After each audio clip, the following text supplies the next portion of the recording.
Welcome to Going the Extra Mile, a podcast brought to you by New Leaf Training and Development. Each edition is sure to lift your spirit and encourage you in today's working world. Enjoy! Recently, I heard it said that anatomically there's an average of 18 inches between someone's brain and their heart. In my consulting experience, that short distance can make a world of difference in a person's interpersonal skills and emotional maturity. Three specific examples come to mind that are currently on my heart. Pun fully intended. First of all, the doctorates. A while back, our consulting firm, New Leaf Training and Development, was asked to work with the human resources department of a major educational institution. Our scope of work was clear: improve the overall level of interpersonal effectiveness within a team of 24 individuals. After completing our initial consultations and interviews, we concluded that the root of the problem did not lie with the frontline staff. Instead, the responsibility fell squarely on the shoulders of those who were supposed to lead.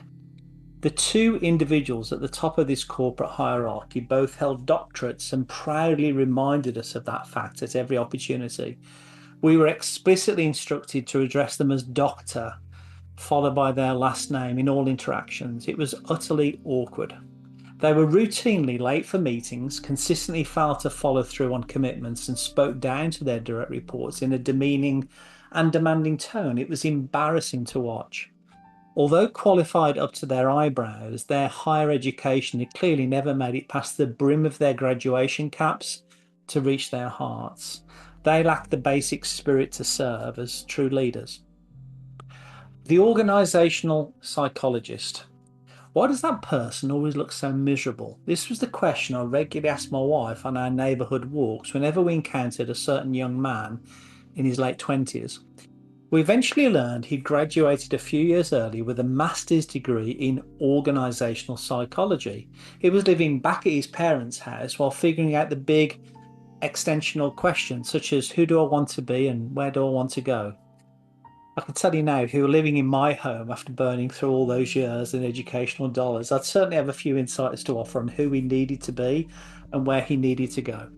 I couldn't help thinking, how can someone study psychology for 4 full years and still not master the basic art of making eye contact, smiling and offering a friendly hi? We bumped into him recently and he looked especially glum. I asked him what was up. His response, not much, Paul. I think I've come to the conclusion I don't much like people. I mean, you and your wife are nice, but no, I think I'm just not a people person. It seems that 6 years of higher education centered around human psychology did very little to build his empathy towards actual human beings and how to get them to work well together in the real world of work. The expert in emotional intelligence.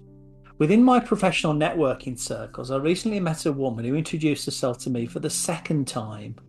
Only this time she declared she was an expert in emotional intelligence.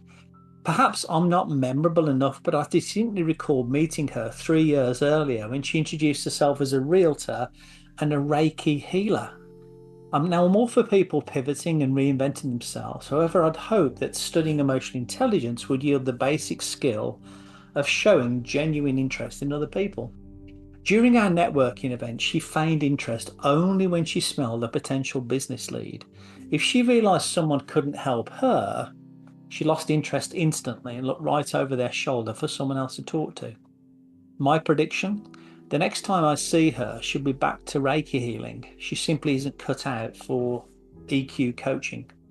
It seems to me that it is indeed true that wisdom is applied knowledge, whereas knowledge can merely puff us up.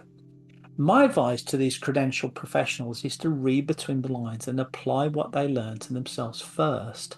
So you cannot give away what you do not have. Yes, it seems there is indeed a massive gap between the brain and the heart.